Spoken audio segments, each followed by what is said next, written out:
আসসালামু আলাইকুম, কেমন আছেন সবাই? আমি মোহাম্মদ মনির হোসেন। স্বাগত জানাচ্ছি আমার নতুন ভিডিওতে। তো আজকে আমরা যাচ্ছি আমাদের গ্রামের কিছু ভাজাপোড়া বা স্ট্রিট ফুড বা ফাস্ট ফুড আপনারা যেটাই মনে করেন না কেন সেগুলো ট্রাই করতে। তো আমার সঙ্গে আছেন মিশকাত। তো আজকে আমরা যাব গ্রামে, তো দেখবো আসলে আমাদের গ্রামের বাজারে যে সমস্ত খাবার পাওয়া যায় এগুলোর মানটা আসলে কেমন, এগুলো আসলে গ্রাম অঞ্চল হিসেবে কতটুকু ভালো। তো যাই হোক, বেশি কথা বলবো না, তো চলেন শুরু করা যাক আমাদের আজকের ভিডিও। তো আমরা বাসা থেকে বের হয়ে গেছি আমাদের বাজারে যাওয়ার উদ্দেশ্যে। বাজারে যেতে সর্বপ্রথম আমাদের অটো নিতে হবে, অটোতে করে আমাদের বাজারে যাব এবং অটো থেকে নেমে একটু ভিতরে বাজার দিকে হাঁটতে হবে, মাঠের দিকে। আর এই মাঠের পাশ দিয়ে হচ্ছে গিয়ে এই সমস্ত দোকানগুলো বসে। তো আমরা সর্বপ্রথম হচ্ছে গিয়ে পেঁয়াজু খাওয়ার জন্য পেঁয়াজের দোকানে যাব এবং 100 গ্রাম পেঁয়াজি আমরা এখান থেকে অর্ডার দিয়েছি।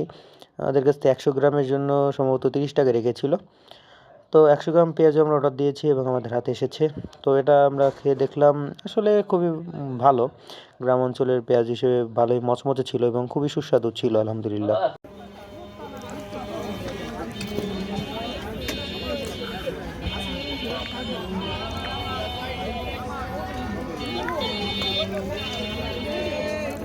তো এরপরে নিয়েছি আমরা পাকোড়া। এটা হচ্ছে গিয়ে চিকেন বা মুরগির পিস, 10 টাকা করে। তো এই চিকেন নিয়েছি আমরা কয়েকটা এবং এগুলোও খুব সুন্দর ছিল স্বাদ।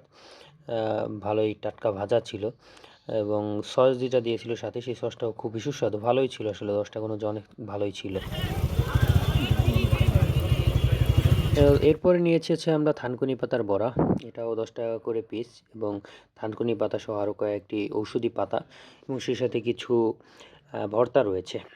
তো এটাও খেয়ে দেখতেছিলাম, এটাও স্বাদ খুবই অসাধারণ, খুবই সুস্বাদু আসলে। যেহেতু থানকুনি পাতার বড়া, এগুলোর পাতার বড়া আসলে খুবই ভালো লাগে এবং এটা নিয়ে কিন্তু টিভি চ্যানেল নিউজ হয়েছে। খুবই সুস্বাদু, এগুলো নিয়ে খুব হাইপ আছে এলাকায়।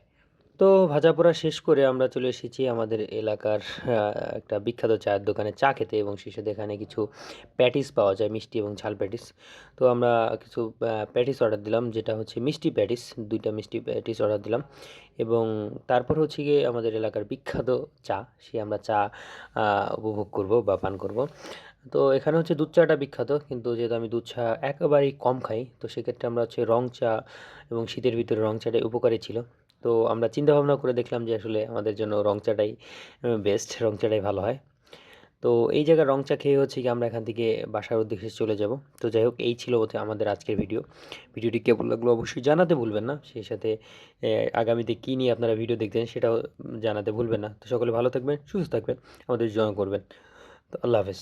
আর এই ছিল হচ্ছে গিয়ে আমাদের সেই চায়ের কাপ, যেটা যাওয়ার আগে বলে গেলাম, আমাদের এই রং চা এটা। সকলে ভালো থাকবেন, সুস্থ থাকবেন, আল্লাহ হাফেজ।